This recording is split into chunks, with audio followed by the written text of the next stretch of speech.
Hi అండి. నమస్తే. నేను మీ Manasa. Welcome back to M and M's crazy kitchen.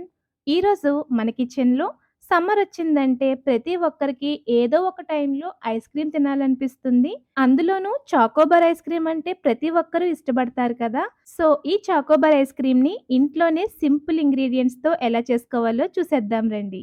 ముందుగా ప్యాన్ తీసుకొని అడుగంటకుండా కొద్దిగా నీళ్లు పోసి తడి చేసి ఆ నీళ్లు వంపేసేయండి.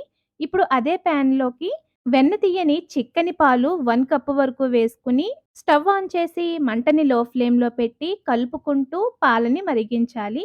మధ్యలో ఫామ్ అయిన ఈ మీగడంతా కూడా పాలల్లోకి వేసుకుంటూ ఒక పొంగు రానిచ్చి, ఇప్పుడు ఇంకొక బౌల్‌లోకి 1 టేబుల్ స్పూన్ వరకు కార్న్ ఫ్లోర్, ఈ వేడి పాలు కొద్దిగా వేసుకొని ఉండలు లేకుండా స్మూత్ మిక్స్చర్ లాగా కలిపి పక్కన పెట్టండి.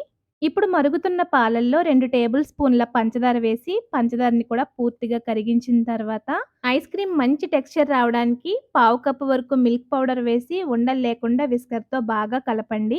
మిల్క్ పౌడర్ మొత్తం కలిసిపోయిన తర్వాత ప్రిపేర్ చేసుకున్న ఈ కార్న్ ఫ్లోర్ మిల్క్ కూడా వేసుకొని, ఉండలు ఫార్మ్ అవ్వకుండా లో ఫ్లేమ్‌లో కలుపుతూ కాస్త చిక్కబడేదాకా ఉడికించుకోవాలి. మధ్య మధ్యలో కన్సిస్టెన్సీని చెక్ చేసుకోండి. ఇలా బబుల్స్ వస్తూ ఉడకడం స్టార్ట్ అయిన తర్వాత కన్సిస్టెన్సీని చెక్ చేసుకుంటూ ఉండాలి.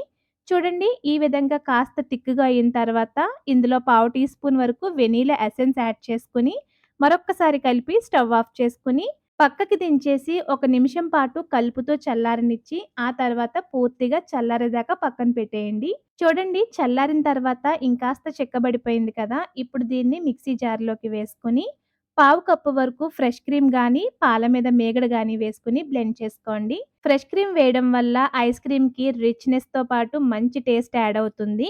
చూడండి ఇలా ఐస్ క్రీమ్ మిక్స్చర్‌ని ఉండలు లేకుండా బాగా బ్లెండ్ చేసుకొని, ఇప్పుడు సిలికాన్ చాకోబార్ ఐస్ క్రీమ్ మౌల్డ్స్‌లోకి ఇలా ఐస్ క్రీమ్ స్టిక్స్‌ని గుచ్చి, ప్రిపేర్ చేసుకున్న ఈ ఐస్ క్రీమ్ మిక్స్చర్‌ని వేసుకోండి. ఇది లేని వాళ్ళు నార్మల్ ఐస్ పాప్సికల్ చేసుకునే మౌల్డ్‌లో కూడా వేసుకోవచ్చు. ఇప్పుడు ఐస్ క్రీమ్ పైన ఐస్ క్రిస్టల్స్ ఫార్మ్ అవ్వకుండా ఫుడ్ ర్యాపింగ్ కవర్‌తో టైట్‌గా ర్యాప్ చేసుకొని, డీప్ ఫ్రిడ్జ్‌లో 8-12 గంటలు లేదా రాత్రంతా కూడా పెట్టేసుకోండి. ఇప్పుడు చాక్లేట్ లేయర్ కోసం స్టవ్ మీద గిన్నెలో నీళ్లు మరిగించండి. రూమ్ టెంపరేచర్‌లో ఉంచి చిన్నగా కట్ చేసిన 150 గ్రాముల డార్క్ చాక్లేట్‌ని ఒక బౌల్‌లో వేసి మరుగుతున్న నీళ్ల గిన్నె పైన పెట్టుకోవాలి. నీళ్లు చాక్లేట్ బౌల్‌కి తగలకుండా చూసుకోండి.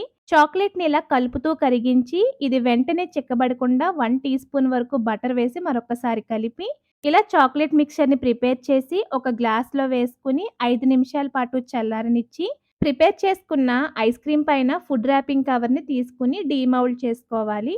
చూడండి వీటిపైన ఎలాంటి ఐస్ క్రిస్టల్స్ ఫార్మ్ అవ్వకుండా ఎంత పర్ఫెక్ట్‌గా వచ్చాయో.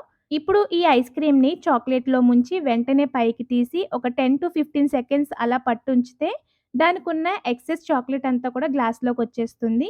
ఐస్ క్రీమ్ చల్లదనానికి ఆ చాక్లేట్ అంతా కూడా ఒక లేయర్ లాగా ఫార్మ్ అయిపోతుంది. ఇంతేనండి. ఇంట్లోనే చేసుకునే చాకోబార్ ఐస్ క్రీమ్ అయితే రెడీ అయిపోయింది. మీరు ఈ సమ్మర్‌కి తప్పకుండా ట్రై చేసి మీకు ఈ రెసిపీ ఎలా వచ్చిందో మాకు కామెంట్స్‌లో షేర్ చేయండి.